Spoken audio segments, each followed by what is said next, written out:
നമസ്കാരം, ഞാൻ മനോജ് നെടിയാക്കൽ. പുതിയൊരു വീഡിയോയിലേക്ക് എല്ലാവർക്കും സ്വാഗതം.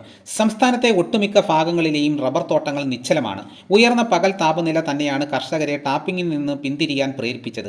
ഇനി വേനൽ മഴയുടെ വരവിനായി നമുക്ക് കാത്തിരിക്കാം. സാധാരണ ശിവരാത്രിക്ക് ശേഷം ഒരു മഴ പതിവുള്ളതാണെങ്കിലും മുൻകാലങ്ങളിലെ കാലാവസ്ഥയിൽ നിന്നും സ്ഥിതിഗതികൾ ഏറെ മറിമറിഞ്ഞ സാഹചര്യത്തിൽ വ്യക്തമായ ഒരു മഴച്ചിത്രത്തിനായി അല്പം കൂടി കാത്തിരിക്കേണ്ടി വരും. ഇതിനിടെ ജപ്പാൻ റബ്ബർ അവധിയിൽ ശക്തമായ വിൽപ്പന സമ്മർദ്ദം.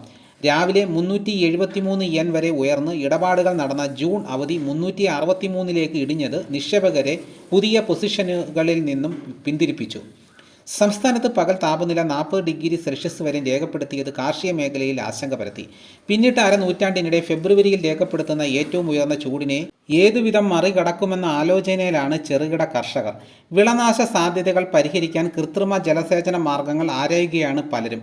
ഇതാണ് വീഡിയോ ഇഷ്ടമായെങ്കിൽ ഒന്ന് ലൈക്ക് ചെയ്യണം. ഇതേപോലെയുള്ള റബ്ബർ ന്യൂസ് നിങ്ങൾക്ക് കൃത്യമായി ലഭിക്കാൻ ചാനൽ സബ്സ്ക്രൈബ് ചെയ്യാത്തവർ ചാനൽ ഒന്ന് സബ്സ്ക്രൈബ് ചെയ്ത് വെക്കുക. നിങ്ങളുടെ അഭിപ്രായങ്ങളും നിർദ്ദേശങ്ങളും കമൻറ്റായി രേഖപ്പെടുത്തുക.